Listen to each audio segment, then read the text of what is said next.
Sampurasun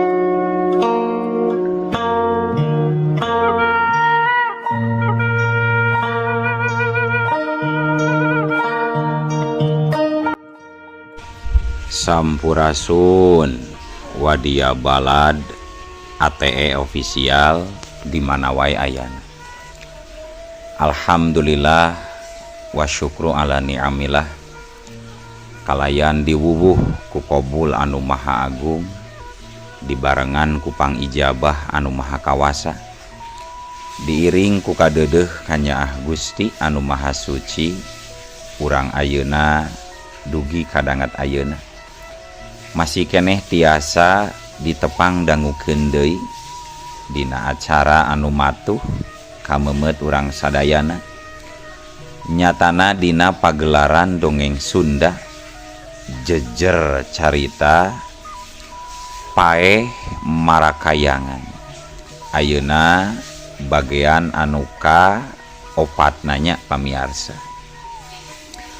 Ieu dongeng mangrupikeun buah karyana Kang Ian Aditya ti Palihan Rancah Ciamis.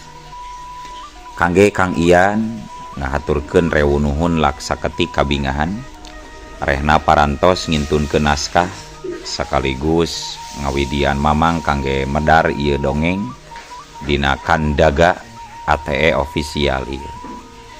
Atuh sumangga kanu teu acan subrek kantun subrek heula ngarah langkung pogot sareng langkung sumangat deui ka si mamangna dina enggoning medar ieu dongengna.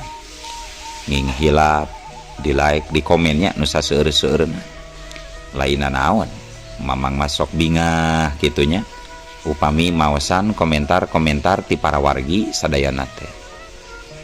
Kalintang bingahna deui upami mah link video mamang ieu dipangeserkeun atanapi dipangbagikeun. Atuh ngarah teu nyangkolong tingkana waktos sumangga ayeuna mah urang lajengkeun deui dongeng paeh marakayangan bagean anu ka opatna. Kumaha salajengna sor cikopina betot simutna pagan heula tali kolorna bisi morosot merezel morozol uzel-uzelan di tengah jalan tumpak dung dung tes.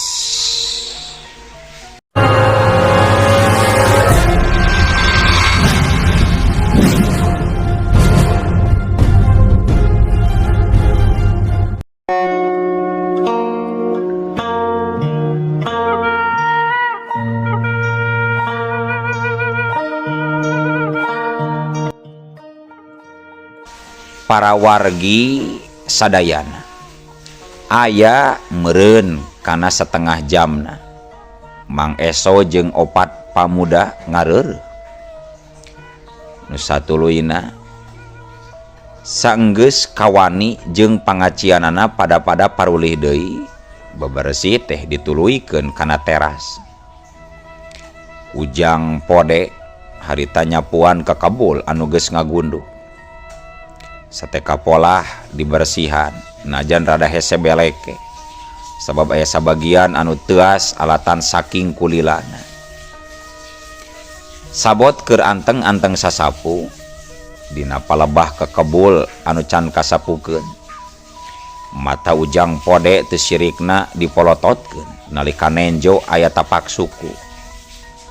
Tang otang kadieu euy ieu tempo ye ku ileng ye tang cek Ujang pode ngagarawan si otang sedengkeun curugna nunjuk kana palebah tapak suku.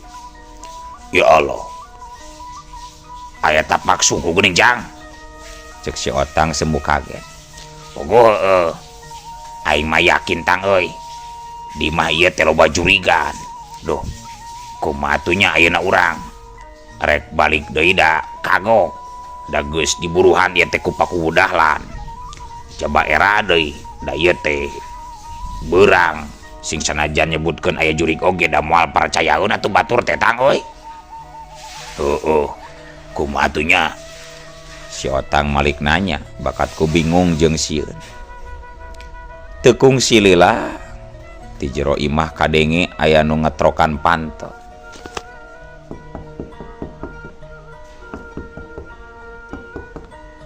Atuh sapada harita nuker araya didinya jadi silih reret di barung kudag digdug dan jajantung seorang oge tayan wani cumarita.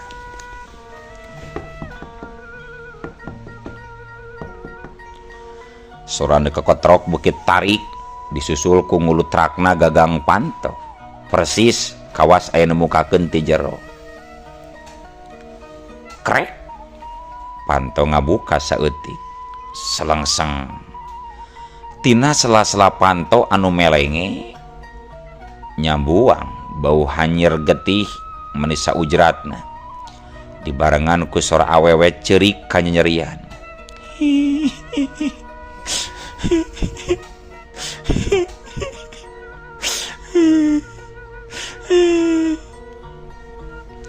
Harita si Karja kalawan teu nolih deui ka baladna mahna langsung ngaberetek lumpat ngabecir lumpat bari ngagorowok.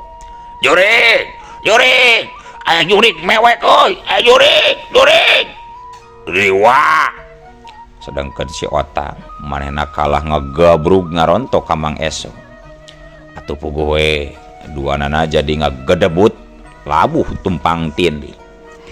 Kitu deui Ujang Pode jeung Nuliana kabeh ripuh bakat ku soak malah silih rontok patumpuk-tumpuk. Tolong Pak Kowo tolong aya riliwa aduh ieu ulah nyekel barang aing aduh ieu potong aduh cek Ujang Podeng ka baturna dumeh adi beuteungna dibetot satarikna. Sementara dina danget eta di jero rohangan anu pantona kabuka ka tembong seorang awewe buukna cawigwig panjang make daster anu lantis ku getih sakujur badana pinuh ku tatu tapak bedog sorot panona seukeut pinuh ku rasa dendam. Sabot keur kitu na atuh ari cirihil teh eta makhluk teh tuluy seuri bari teu lila tuluy ceurik bari menta tulung.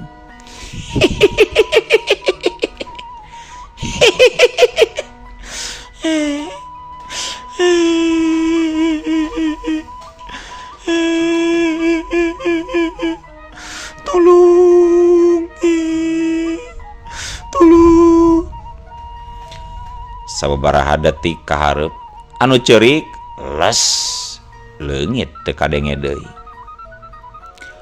barang jeung ngajeblugna panto nutup deui ku sorangan tarik pisah blung. Sedangkan kayan Mang Eso sapara kanca harita pating koceak pating gorowok bari palaheula kabur ninggalkeun imah Juragan Wijaya ngan apasna pikeun Mang Eso nalika rek lumpat panghareupna na atuh kolor komprangna dibetot ku Jang Otang atuh porosot kolorna morosot pas nalika morosot lol si Otong adi beuteungna nolol meuni segede cau Ambon. Ari sia jurig ngadu menyeng ieu kolor aing si aduh tapi Kujang Otang teu didenge ngadon beretek teh lumpat atuh kabehanana jadi lumpat sakalumpat lampetna bari notok-notogeun maneh tunggul dilarut catang dirumpak saking ku kaget jeung soakna. Para wargi sadayana waktu teu karasa nyerelekna harita beurang geus kasilih deui ku wanci peuting harita langit di lembur pasir jati kalingkung ku mega hideung anu kandal taya bentang taya bulan angin ngahiang ti kaler mawa sora tangkal anu silih gesek siga rintihan anu ditahan. Bidan dia datang barang jeung Biparsih dina mobil butut inventaris desa. Padahlan Pak Kholis jeung Mang Eco nganteur nepi ka hareupeun pakarangan. Saurang oge taya deui nu daek ngilu asup ka jero imah kurut Juragan Wijaya. Sanggeus mobil dipareuman mesina, kayaan jadi jempling. Nu aya ukur ngabadegana imah Juragan Wijaya lir ibarat raksasa nu salawasna nalingakeun gurak-gerikna Bidan dia jeung Biparsih anu ngajanteng nangtung hareupeun teras. Neng, yakin Neng bade cicing di dieu wengi ayeuna? Cek padahlan kalayan sora ditahan. Bidan dia seuri hambar. Sanajan ari kakeungna mah teu waleh nuturkeun. Tapi dalah dikumaha. Sabab lamun teu maksakeun demi tugas nempatan imah Juragan Wijaya. Karunya ka urang desa Pasir Jati nu kacida ngabutuhkeun ku tenaga medis. Mohon Pak, abdi yakin sareng kedah ngabiasakeun. Kumargi upami teu ayeuna bade iraha abdi ngalih ka dieu. Manya abdi kadah ngendong wae di bumi Bapa mah. Hawatos bilih kalaragok Pak. Walon Bidan dia nguatkeun diri. Sanggeus ngadenge kitu mah ku Dahlan ngarasa regreg. Nu matak nu mawi hulu botak katinggang awi. Harita ku Dahlan jeung Pak Kholis tuluy amitan kaneng dia jeung Biparsih. Sabab geus kadenge sora adan Isag ngulugung. Samentara harita Mang Eso katempo ngagosok-gosok dampaleungeuna bari mairan. Upami aya nanaon geroan we Mamang Nengnya daya ieu di pos tuh di hareupeun panto gerbang Neng. Mohon mangga Mang, hatur nuhun sateu acana. Tembal Budia. Saterusna Biparsih ngalieug ka Mang Eso. Hayu atuh Mang ka jero heula bae bari bawa senter. Ieu Ibi erek nyenget heula lampu minyak. Keun engke gampang ka pos mah. Sing ingetnya bisi aya anu gura-gero salenti kuring jeung Neng diah mah. Ulah teuing ditembalan, antepkeun we. Lobakeun ngadoa, istighfar, insyaallah da moal aya naon. Ngadenge kitu Mang Eso nepi ka neuri cidu. Mohon Bi, mugi we Gusti ngajagi Bi.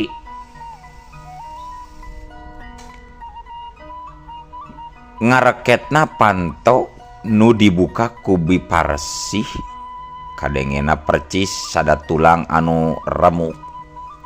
Maklum gagang pantona sabagian geus karahaan. Satuluyna Mang Eso nyaangkeun lampu senter sabab di jero kacida mongkleng lebeng tur poe. Barang jeung kitu Biparsih masangkeun lampu minyak di ruang tengah. Cahaya konengna malik ka tembok. Ngabentuk kalangkang anu panjang tur asa teu wajar. Bidan dia lungguh dina kursi heubeul bari pok cumarita. Asa cara peki abdi mah ieu teh Bi, jebat tunduh socane asa geus cepel. Nyasok atuh Neng bisi bade ngareureuh mah. Da bibi macan tunduh ongkoh ieu teh. Rek di dieu we atawa punten, rek di dieu atanapi di kamar reureuna Neng. Di dieu heula we Bi. Walon Bidan dia bari ngagolerkeun awakna dina kursi panjang. Sementara Biparsih mah harita ngadon kacai heula rek nyokot wudu pikeun ngalaksanakeun kewajiban 4 rakaat. Kitu deui Mang Eso, manehna tuluy ngoloyor kaluar nuju rek ka pos. Peuting beuki maju. tiap detik, tiap menit, tiap jam teu karasa nyerelekna waktu. Malah saking kutibrana sare kiwari jam anu ngadaplok dina dingding geus nunjukeun tabuh 2 Janari. Harita Biparsih karek anggeus beres salat tahajud nalika aya angin ngagebrus tina jandela tukang. Wus, ceblung, reket. Daun jandela ngajeblug ngereket jiga anu muka disusul ku panto dapur nu ngageser melenge saeutik. Keretek. Tring. Tring. Tring. Kerecek, kerecek. Ti rohangan dapur kadenge Atra tur pertela. Sora diaduna sendok kana piring. Persis kawas aya jalema nu keur dalahar dina meja dahar. Astagfirullahalazim. Nah boga kapanasaran naon atuh anjeun teh hei makhluk nu ngageugeuh ieu tempat. Seug ku kami didungakeun sing ditenangkeun di alam arwah jeung dihampura sagala dosa perdosaan anu baheula anu kungsi ku anjeun di pilampah. Kitu cek Biparsih ngagerendang barina hatena mah tetep teu lesot tina eling muntang kanu agung naneda kanu kawasa.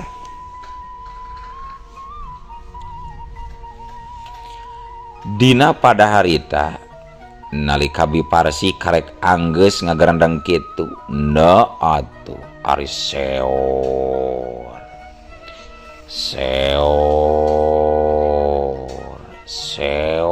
hush angin kadenge nyeor laju nembrag kana pantok kamar Juragan Wijaya. Wut, ceblung, celep. Sapada harita lampu minyak anu aya di rohangan tengah ngadadak pareung. Atuh puguh we kayaan di jero imah teh jadi poek mongkleng meredong. Malah saking kopoekna teu katenjo ngutekeun curug-curug acan. Tapi kilang kitu oge aya untungna sabab bidan dia teu nepi ka nyaring tina heesna punten sarena.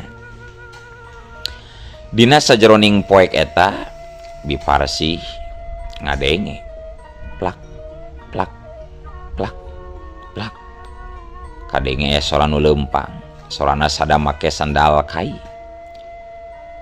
Plak plak plak ketepluk pluk plak pluk plak ketepluk pluk plak pluk plak ketepluk pluk plak.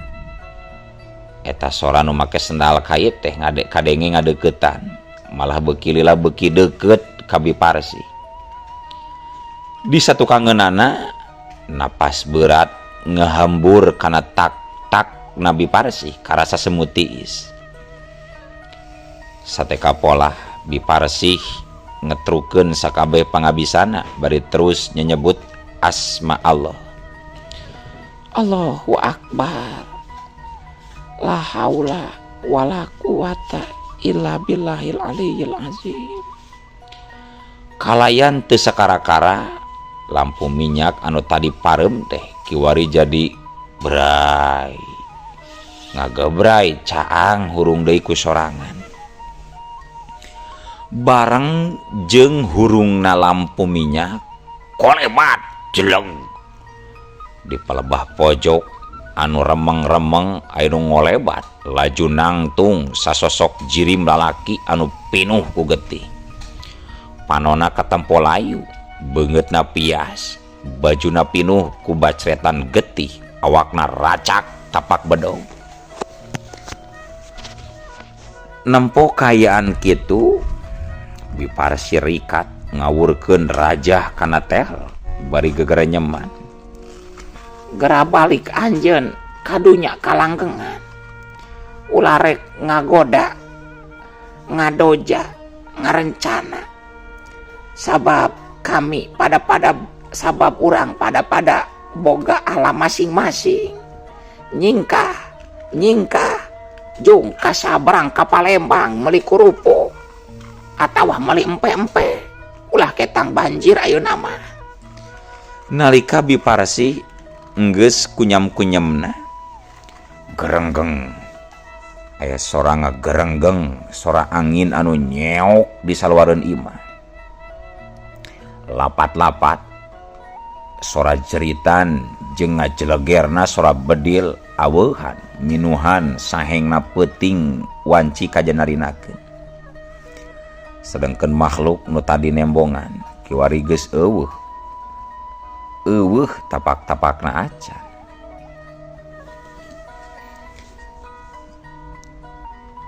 Caturkeun poe isukna isuk-isuk keneh korejat bidan dia hudang tina kursi panjang. Awakna leuleus alatan carape sesapoe kamari. Sabot keur kitu Biparsi torojol norojol ti dapur bari tuluy diuk sagigireun bidan dia. Neng, bili bade ibak mah tuh tos disayogikeun cai haneutna. Teras we mumuluk atanapi ngawadang datos ngabarak ieu dina meja makan. Nya hatur nuhun Bi. Duh, ieu teh asa lalungsek kieu puguh Bi. Walon bidan dia bari nyelandekeun sirahna kana tak-tak Biparsi anu geus dianggap kolotna sorangan. Sok moal engke oge Neng ari tos ibak mah salager-gerak. Ongkoh pantos rada siang ieu teh. Ke kumaha mau diparangkeun aya tamu pamuda urang dieu. Ke malah teu tulus naksirna ari can ibak mah atuh Neng. Cek Biparsi ngabanyolan bidan dia anu memang geulis sanajan kayana kusut keneh da bubuhan karek hudang can kacai. Atuh saterusna mah koloyong dan dia laju ngoloyong nuju ka kamar cai. Sementara Biparsi tuluy kaluar rek nepungan Mang Eso anu aya di pos jagahar.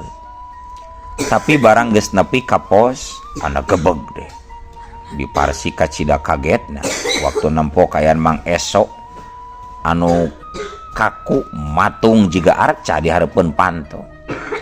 Panona melong kosong, sungutna calawak sigatas nempo hal anu kacida dipikasieuna.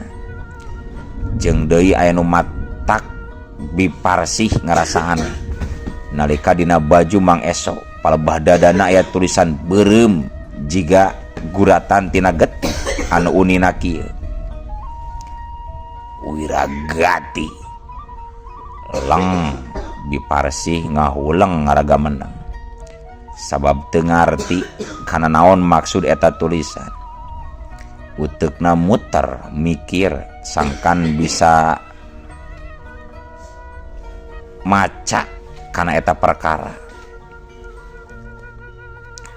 Nah naon maksudna make nulis ngaran Wiragati sagala. Ieu pasti pagawean makhluk anu tadi peuting. Tapi ke teu mungkin ketang.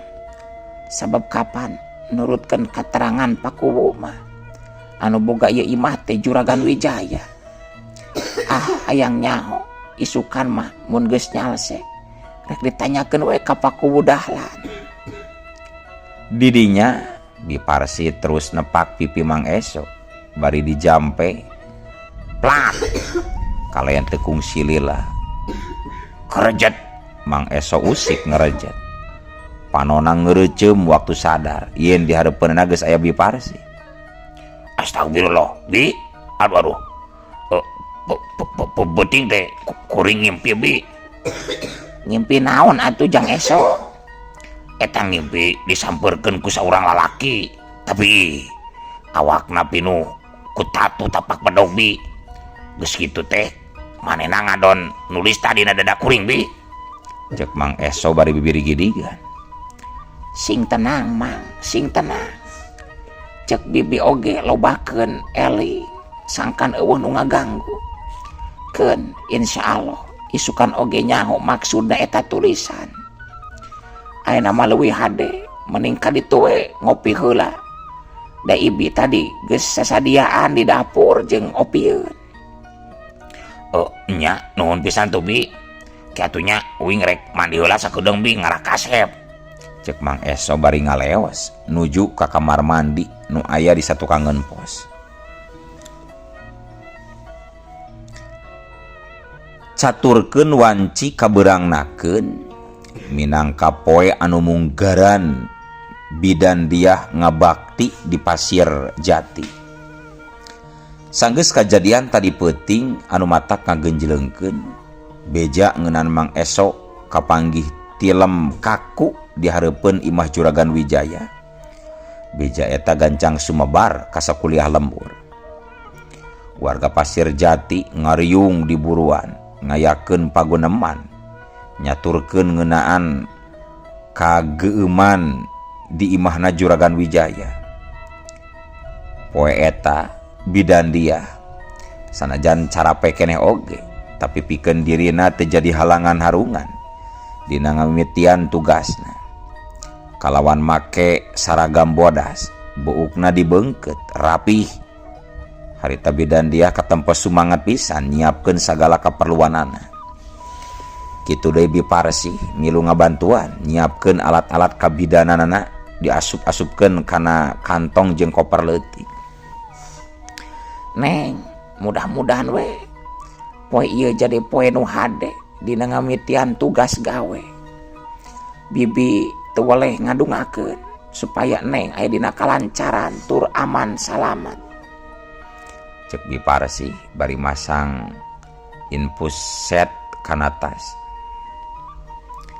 Bidan dia ngareret ke arah kamar utama.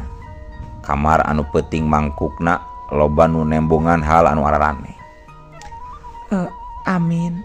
Mohon Bi, sanajan sieun tur keung abdi moal mundur. Kumargi mun nepi ka abdi mundur, rek saha deui anu nulungan ibu-ibu jeung barudak di dieu.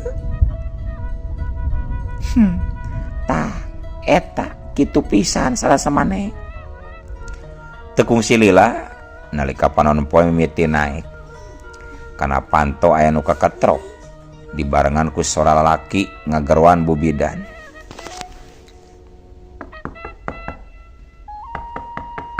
Bu Bidan, tulungan abdi Bu, tulungan. Cek eta sora lalaki semurusu. Jung, bidan dia langsung cengkat. Biparsi gancang mangmukakeun panto. Nalika panto dibuka, ana breh teh. Di luar aya lalaki ngorak keneh bari mangku saurang awewe. Beungeutna luut leet pinuh ku kesang. Sedengkeun kain anu dipake ku awena geus baseuh ku cai ketuban. Bu, tulungan abdi Bu, ieu pun bojo bade babaran Bu. Bidan dia teloba catur. Manehna langsung nyokot koper bari masangkeun sal kana tak-takna. Enggal Pak, cadak ka jero Pak enggal. Mangga sok kulerkeun we heula kana dipan. Kin ku abdi bari diparios heula Pak. Kitu parentah Bu dia ka eta lalaki. Kalayan teu talangke deui eta awewe anu rek lahiran teh langsung dikadengkeun di jero kamar pamariksaan. Proses ngajuru lumangsung di kamar hareup. Sanajan dina prak-prakanana cukup hese, tapi bidan dia tetap sabar ngalaksanakeun pancena. Getih, kesang, jeung cipanon indung nyampur jadi hiji. Biparsi nyekelan leungeun si ibu-ibu. Kitu deui salakina nu satia maturan sagigireunana pada nyekelan pamajikanana. Sok sabarnya Bu, sabar. Sok tarik napas Nabi. Tarik Bi, tarik. Angkat. Sok keluarkan Bu. Sok tarik deh Bi. Tahan. Angkat salit Bi, keluarkan. Kitu cek bidan dia mere arahan ka pasena. Selang setengah jam Didinya kadenge sorat cerik orok maningear mepeskeun kayaan anu tadi kungsi tegang. Tah keluar. Alhamdulillah lahir salamat Bi, salamat. Cek bidan dia kalayan sora nu rada ngageter tapi pinuh ku kabagjaan. Tapi karek ge kitu no atuh. Ari ujug-ujug eueuh waktos nah kabujeng seep wadia balad ATE official keun atunya ieu dongeng teh urang cekapkeun we heula dugi ka dieu. Insyaallah enjing pageto baris dilajengkeun deui. Atuh ku kitu ku kieuna mamang sajamit mungkur amit mundur ti payunan para wargi sadayana. Hayu ah. Assalamualaikum warahmatullahi wabarakatuh.